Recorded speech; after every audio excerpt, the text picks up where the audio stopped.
Moving on to our keynote speaker, I want to introduce both of our speakers. First of all, the keynote speaker, Dr. Reinhartz, is a distinguished university professor at the University of Ottawa, where she also is a professor at the Department of Classics and Religious Studies. Her main research contributions have been in areas of ancient Jewish-Christian relations, religion, and also film, feminist criticism of the Bible, and many other topics. Dr. Reinhartz served as the general editor of the Journal of Biblical Literature from 2012 to 2019, and as the president of the Society of Biblical Literature in 2020. She was induced into the Royal Society of Canada in 2005 and into the American Academy for Jewish Research in 2014. In 2021, she won the Konrad Adenauer Prize, awarded to one Canadian annually by the Humboldt Foundation in Germany. And responding to Dr. Reinhartz, we're going to have Father Craig Morrison, who's professor of Biblical Studies, chair at the Center for Carmelite Studies, the School of Theology and Religious Studies at the Catholic University of America. Providing the response, Father Craig will be providing the response. He had previously been the Dean of the Faculty of Ancient Near Eastern Languages and Professor of Aramaic and Syriac Languages at the Pontifical Gregorian University at Rome. He has written for Bible Today, World Among Us, and Give Us This Day, among other books. And he has a commentary on King David and the second book of Samuel from the Liturgical Press. And his current book, published in April 2025, is What Does the Bible Say About Violence? So, without further ado, I'd like to invite our keynote speaker, Dr. Adele Reinhartz, to the podium.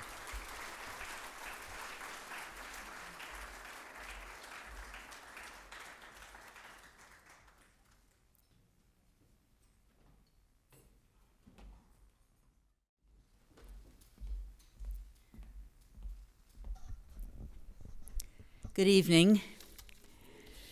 I'm truly honored to be with you today and also relieved that I could get here due to the issues that we are all familiar with at the moment, as the 2025 recipient of the Eternal Light Award.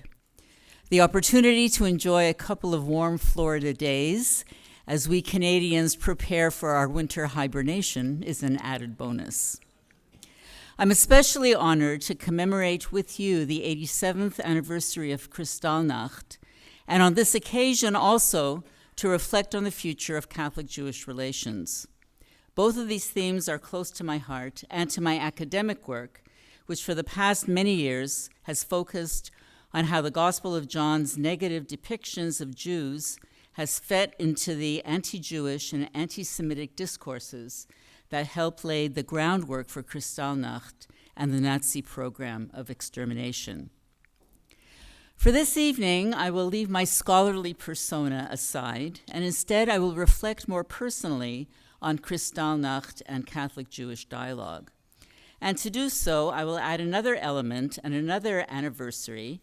The element is Nostra Aetate, which we've already heard a few things about today. Nostra Aetate means in English, in our time, and we just celebrated the 60th anniversary at the end of October, just a few days ago. Nostra Aetate, as I'm sure many of you know, is the Vatican II document on the relations of the Catholic Church with non-Christian religions. It was proclaimed by Pope Paul VI on October 28, 1965.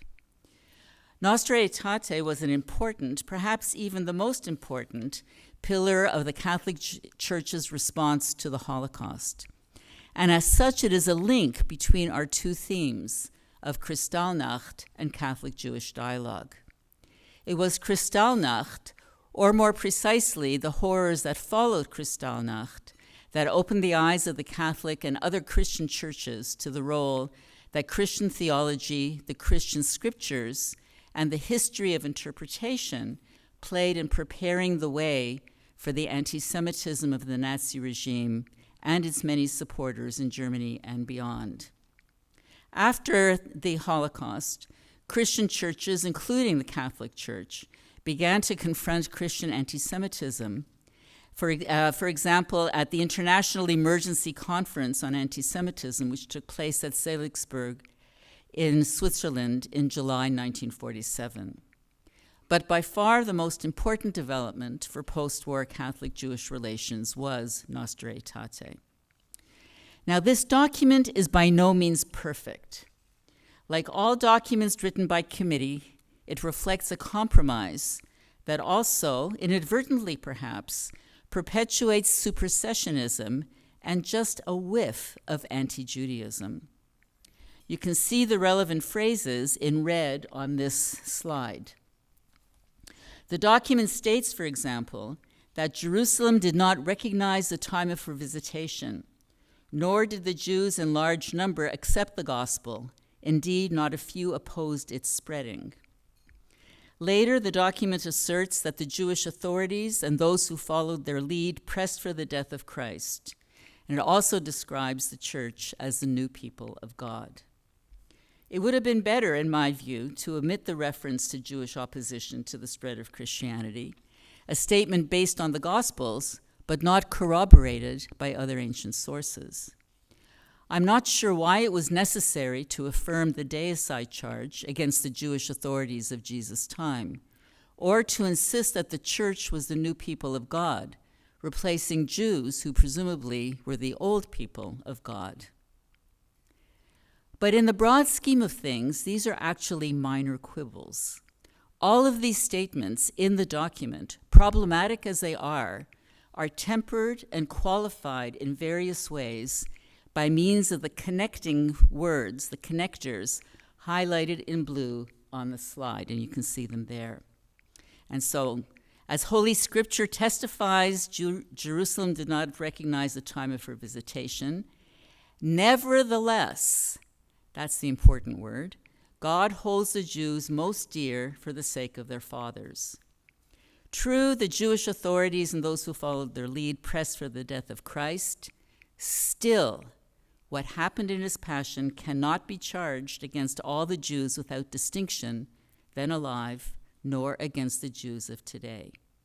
And then finally, although the church is the new people of God, the Jews should not be presented as rejected or accursed by God. It is these concessions introduced by words such as nevertheless, still, and although that open up the opportunity for a new and much more positive relationship between Judaism and Catholicism, or between Jews and Catholics. Indeed, paragraph 4 of Nostra Aetate represents a major step in the history of the Catholic Church's stance towards Jews and Judaism. The document highlights the historical and spiritual bonds between Catholics and Jews, forged in ancient times through the Jewishness of Jesus and his first disciples and apostles. In light of these bonds, as we see, Nostra Aetate decries hatred, persecutions, displays of anti-Semitism directed against Jews at any time and by anyone. And in doing so, the document also disavows the teaching of contempt, which holds Jews responsible for Jesus' death. As I've already said, Nostra Aetate declares that what happened in the Passion cannot be charged against all Jews then alive, nor against the Jews of today. And finally, perhaps most relevant to this evening, Nostra Aetate calls for dialogue in the spirit of mutual understanding and respect. I haven't done a thorough historical investigation, but I think it is safe to say that we should credit Nostra Aetate with fostering fruitful Catholic-Jewish dialogue in the aftermath of the Holocaust. Kristallnacht was a traumatic event in the lives of German Jews, who on the whole had thrived in Germany until Hitler came to power. And Kristallnacht also, as we know all too well, portended the events of the Holocaust, which affected Jews all throughout Europe. Among those Jews were my parents, my grandparents, and our entire extended family. I am named after an aunt who was murdered along with her husband and 6 children early on in the war. And my younger brother is named after my maternal grandfather, who perished 2 days before the war ended. I am fortunate, however, in that my parents, my aunt, and 3 grandparents survived, and they all came as refugees to Canada in the late 1940s and early 1950s. For many years, I did not see any connection between my family history and my scholarly interest in the New Testament. My professional expertise was shaped by years of language study and deep immersion in the New Testament and the history and methodology of its interpretation. I recognized, of course, that my being Jewish was not entirely irrelevant. Indeed, I was passionate about my role as a Jew who teaches the Christian canon to Christian students, many of whom may never have met a Jew before. But more relevant than my Jewish identity, I thought, were my extensive studies in early Judaism, which helped me understand the Jewish contexts of Jesus, Paul, and early Christianity. Over time, however, I've become more and more aware of the contribution, if we may call it that certain parts of the New Testament had made to the history of Christian anti-Semitism. Although Paul was born and remained a staunch Jew, his assertion in the letter to the Galatians that justification was by faith in Christ and not by works of law became, in the hands of Martin Luther and centuries of New Testament scholars, an excuse for labeling Judaism as a legalistic, moribund, and spiritless religion whose adherents cared only about doing meaningless rituals in order to earn brownie points in heaven. John's gospel has Jesus tell some Jews that they have the devil as their father, and in doing so, the Gospel of John forged the connection between Jews and Satan that has been a persistent thread in anti-Semitic discourse to this very day. Perhaps most damaging of all has been Matthew 27:25, in which Pilate washes his hands of responsibility for Jesus' death, and the Jews inconceivably cry out, "Let his blood be on us and on our children."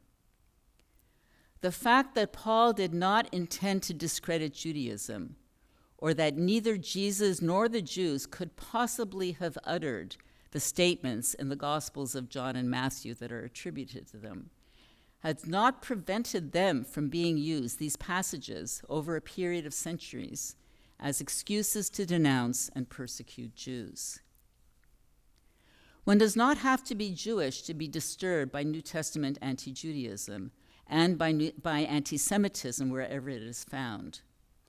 But at a certain point, it did occur to me that my own preoccupation with this theme, anti-Judaism and anti-Semitism, in my own field, was not unrelated to my personal situation as a child of survivors, or as Holocaust scholars now say, as a second-generation Holocaust survivor. I've gone through a similar trajectory of realizations with regard to my participation in Catholic-Jewish dialogue. Of course, being a Jewish professor of New Testament inevitably involves one in dialogue with Christian students and colleagues, and that is part of the point and part of the enjoyment as well. But for many years, it did not occur to me to seek out opportunities for dialogue beyond the classroom and the conference table.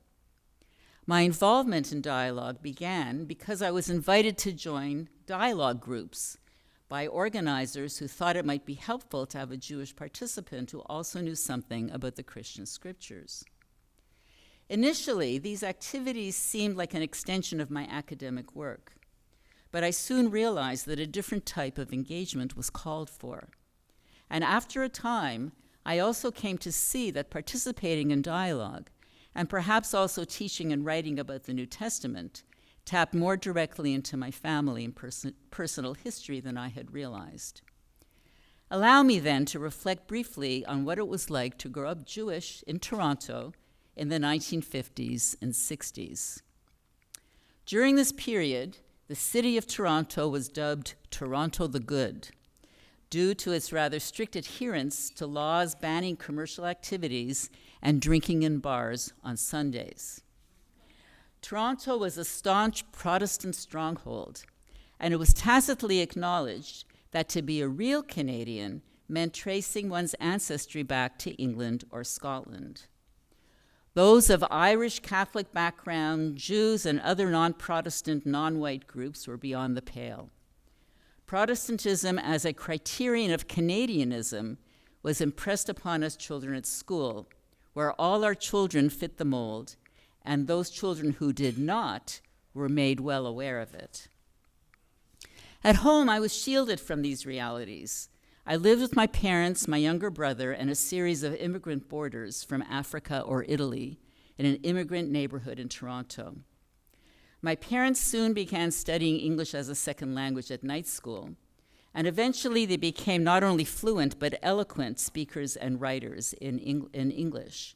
But the spoken language at home was and remained Yiddish. My home and neighborhood life was happy. Like other Canadian kids, I learned how to swim and skate. My parents had a large circle of friends, all of them Holocaust survivors, who became like family, substituting for the extended families we had all lost. My school life, however, was a mixed bag. On the one hand, there was sometimes excitement, as when my school went up in flames. I was 6 years old at the time, and I was able to watch this from my bedroom window, which overlooked the schoolyard. That was really something. On the other hand, it was also at school that I learned that the Jews killed Jesus. This part of my education took place before Easter in 1961. I was 7 years old, going on 8. By this point, most of our Jewish neighbors in this immigrant neighborhood had moved further north to more prosperous neighborhoods in Toronto, and I was one of only 3 Jewish kids in a class of 35. We recited the Lord's Prayer every morning, we made Christmas and Easter decorations as appropriate to the season, and sang Christian hymns. I can still remember all the words to Jesus Loves Me, This I Know, even though I even knew then that this really did not apply to me. And so it was, in the week or two before Easter in 1961, the second grade teacher, Miss Rushby, taught us that the Jews killed Jesus. Now, I knew vaguely who Jesus was because Jesus loved me, but I did not realize that Jesus lived and died more than 1900 years earlier. My historical consciousness was not very well developed yet at that age. The idea that Jews, and which Jews, my parents, my grandparents, my friends, maybe me, had killed Jesus threw me into a tizzy. I came home in tears, and for the next week or so, I refused to go to school, pleading a stomach ache. My mother went along with this for a few days, though she knew very well that I was perfectly fine. But by the end of the week, she insisted I return to school. Many years later, I realized that in the interim, she must have gone to speak to the principal. I also realized that Miss Rushby must have been all of 19 or 20 years old, not very good at her job, and not very fond of young children. But I knew none of this at the time. In any case, Miss Rushby apologized to the class when I came back to school. But as you can see, I have never forgotten it. By 1963, when I was in 5th grade, having skipped 3rd grade, the neighborhood had filled up with a new round of immigrants, this time from southern Italy.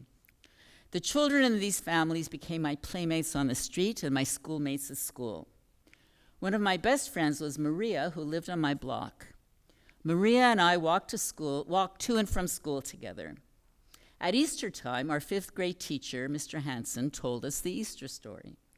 Thankfully, he left out the small detail about the Jews as Christ killers, but he talked a lot about resurrection.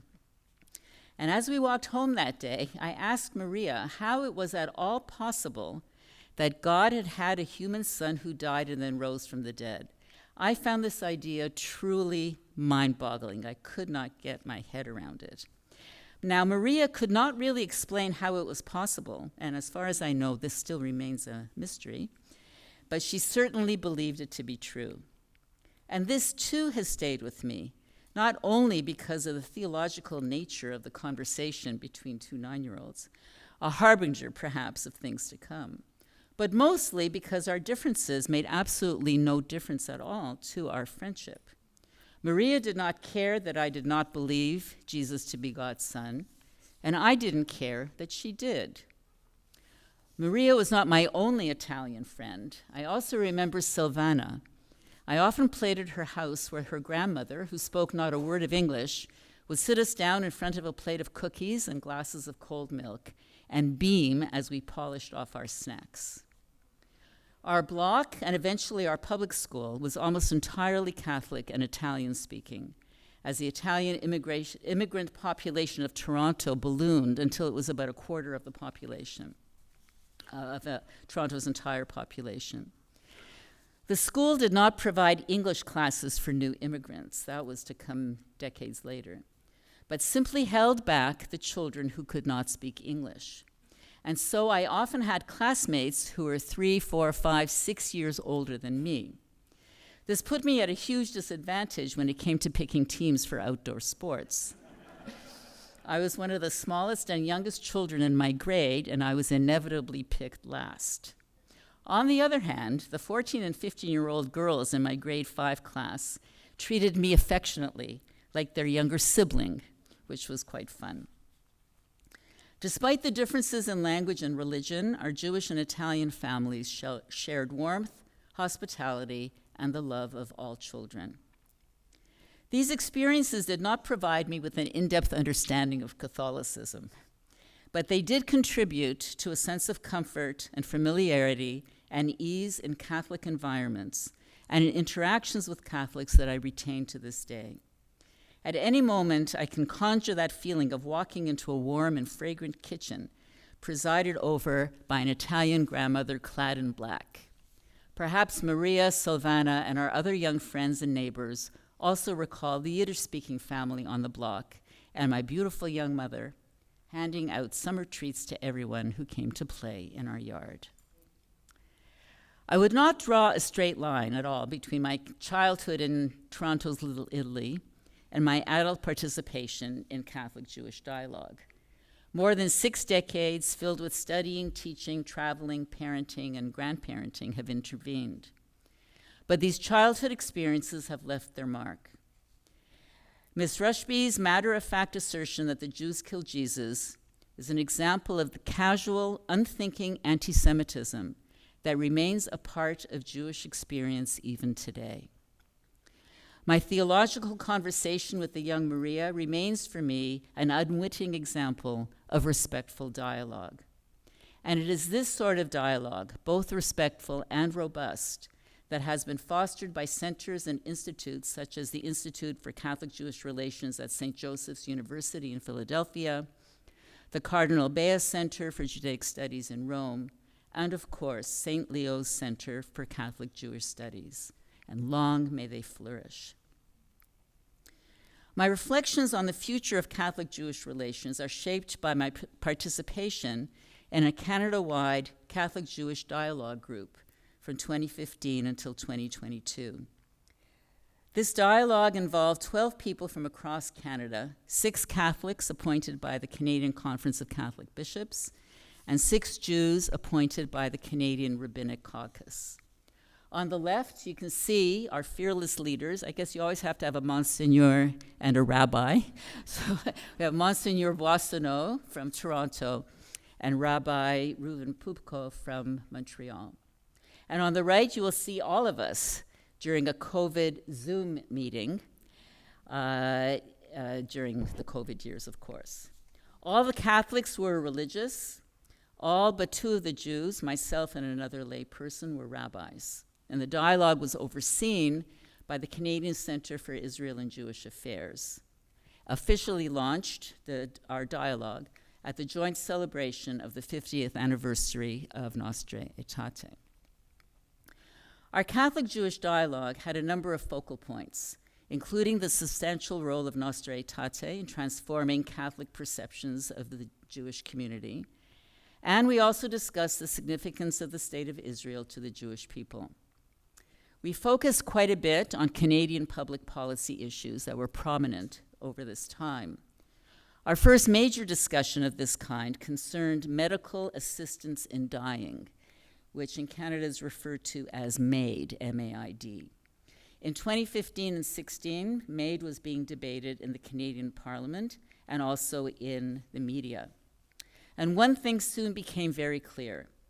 There was much greater unanimity among the 6 Catholic delegates than among the 6 Jewish ones. Indeed, although our goal had been to come up with a single public statement on the issue, we simply couldn't do it.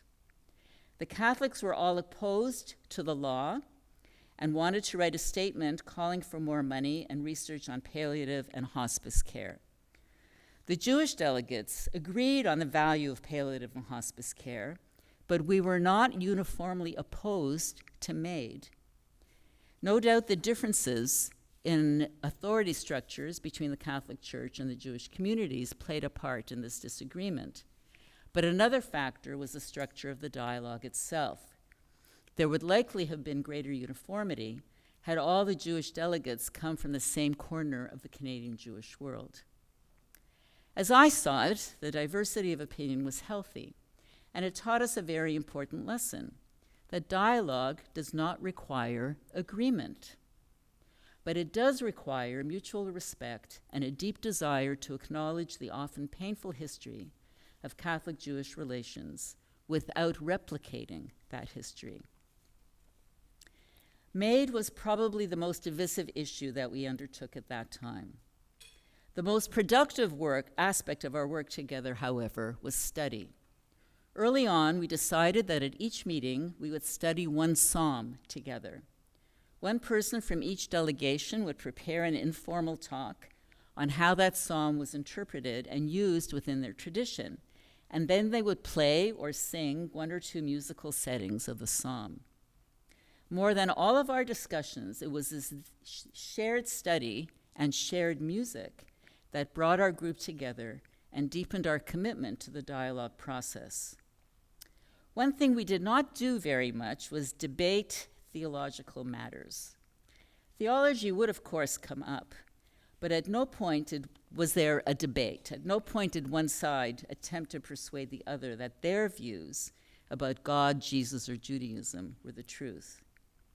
To have done otherwise would have destroyed the dialogue and undone the respect and understanding that it had helped to build up. As we engaged in these activities, we were troubled by one simple question: for what and for whom was the dialogue anyway? If the dialogue was just for the 12 of us to get to know each other, to understand each other's traditions a bit better, and to develop friendships, then that goal was amply met. But we all had the feeling that in one way or another, our dialogue needed to benefit others, a broader community. But it was difficult for us to land on exactly what that benefit would look like and how we would achieve it. One year, we organized a concert in a synagogue. Another time, we showed a movie with relevant themes and had a discussion afterwards. These events attracted fairly large audiences, but we saw little ongoing benefit. We also published a small book, you can see the cover of it there, more of a pamphlet really, on the Psalms, incorporating the insights that we had generated during our meetings. There was initial flurry of interest, but I doubt anyone looks at it now. What the future holds remains to be seen. Catholic-Jewish relations have been strained by October 7th, 2023, and the subsequent war. Emotions on all sides have run high. I myself left the dialogue group in 2022, not out of any principle, but simply because my travel schedule made it impossible for me to attend the meetings. I've been told, however, that after October 7th, the group went into a hiatus and only began meeting again this past spring. With the return of the hostages, the cessation of bombardment, and the flow of aid, we can hope that relationships can be repaired and productive dialogue continue. In the current climate, the strong feelings aroused by the events of by October 7th, and the war in Gaza may not dissipate for some time to come.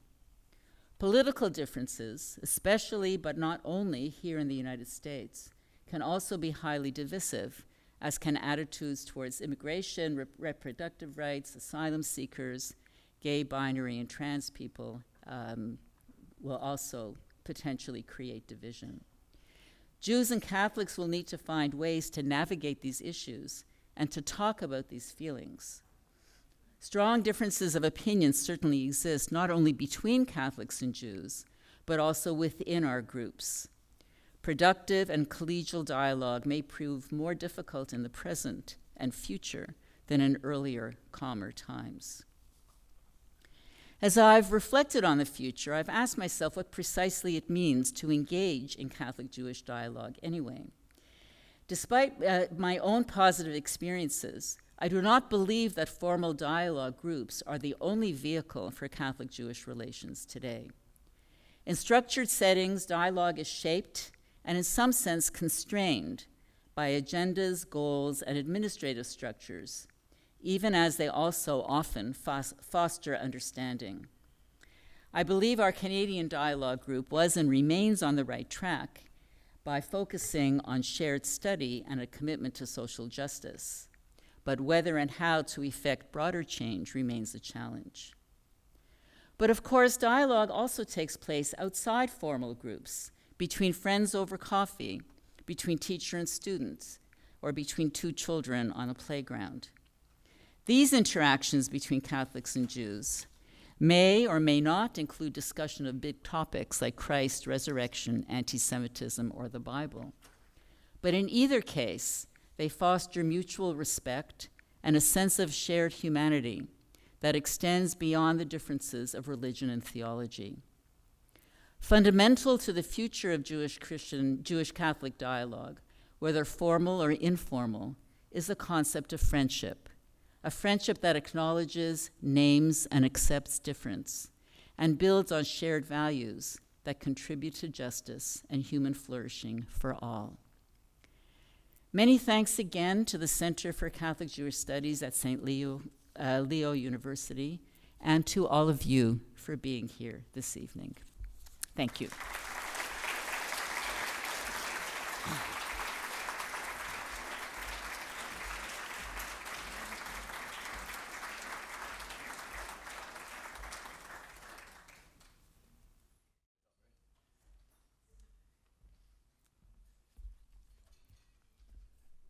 I would like to begin by a word of thanks to St. Leo's University for this invitation to honor Professor Adele Reinhartz as you receive this award, Eternal Light. I'd also like to say at the outset that you also gave my talk.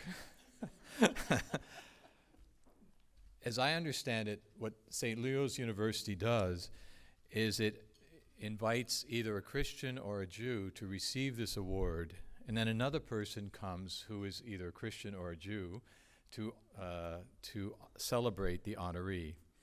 The idea is, in fact, brilliant because it celebrates what is fundamentally at the core of Jewish-Christian relations. As Adele just said, and we did not talk about this before, what is at the center of Jewish-Christian relations is friendship. I have learned so much from you, Adele, as a scholar, but mostly as a friend. With the promulgation of the document Nostra Aetate, we Catholics came charging out of our churches and universities toward the Jews, declaring, we want to be friends now. Naturally, the Jews, after 1900 years of persecution, were not immediately convinced of our conversion. Sometimes we came at the Jewish community for friendship with the same triumphalism with which we had disparaged them for centuries. It was the only way we knew how to relate to them, since we had been telling them who they are for some centuries. Naturally, some Jews were a bit standoffish, and for good reason. But other Jews accepted our triumphal ways. After all, they knew us better than we knew them, and they befriended us. I personally have been blessed by these friendships. So I am here today to borrow from the title of one of Adele's wonderful books.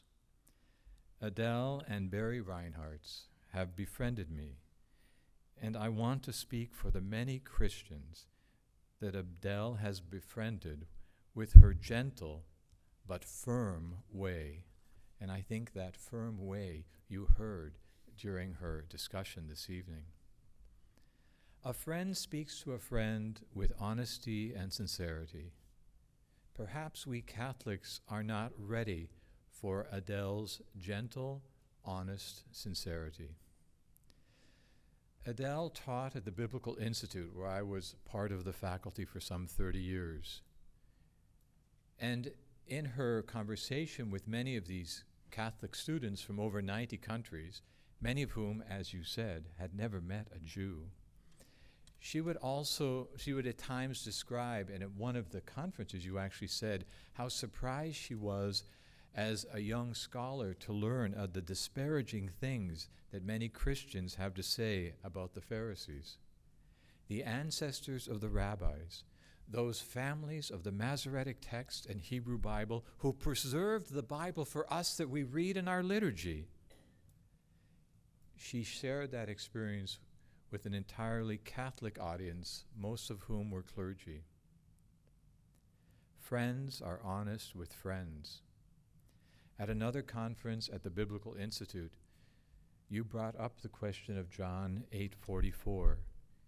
You are from your father, the devil, and you prefer to do what your father wants. Then she responded to a group again of all Catholic students of the Bible and said, I don't believe Jesus ever said that. Adele explained, the Jesus she understands from the Gospels could never have made such a statement. I remember the silence in the room of young Catholic scholars, and I also remember the discussions some of them had with me afterwards. Friends speak honestly with their friends. At the Biblical Institute and the Gregorian University, Adele has listened to so many misguided remarks about Jews and has gently but firmly corrected them. On an international level, she has firmly and gently corrected the unnecessary anti-Jewish and anti-Semitic tendencies of the Passion Play, which is so appreciated around the world in Oberammergau, and it was one of the great moments together when we were there for opening night. For myself, I speak personally when I say I'm not really sure about this phrase, Jewish-Catholic dialogue. We have kept the Jews silent for so many centuries that today they have a lot to say to us, and we need to listen to them on every topic, from ancient Israel to the modern state of Israel. As a Catholic, I don't need dialogue. I just need to learn to listen. So I am grateful to you, Adele and Barry, for your friendship that have helped me better understand the Jewish experience, not just the Jews of biblical studies, but the Jews today. According to the Talmud, one should not part from one's friends without exchanging a word from the Torah. And so I conclude. Yivbarecha Adonai v'yishamarecha. May Adonai bless you, Adele, and keep you. Ya'er Adonai panau alecha v'yihunecha. May Adonai let the light of his divine face shine upon you and be gracious to you. Yisa Adonai panau alecha v'yasem lecha shalom. May Adonai raise up the divine face toward you, Adele, and give you peace. Speaking for the Catholic Church and for the broader Christian community, We are grateful to you, Adele, for your gift of sincere, loving, caring, but always firm friendship. Thank you.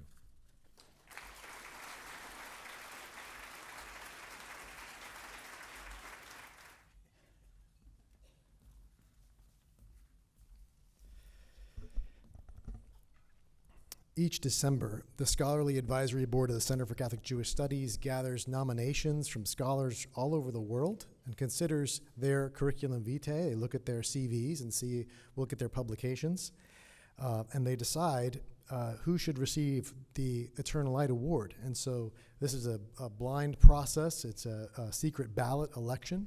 And so the center does not really give the award. It's not something that Dr. Barlevy or I decide.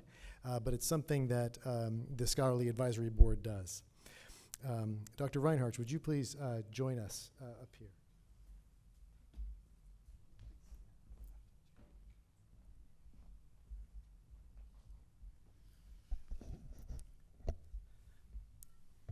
The award reads, the Eternal Light Award presented to Dr. Adele Reinhartz, Distinguished University Professor at the University of Ottawa, Professor in the Department of Classics and Religious Studies, for your lifelong commitment to the study of Christian-Jewish relations, religion and film, biblical studies, and building mutual understanding and respect between Jews and Christians throughout the world. Tampa, Florida, November 9th, 2025.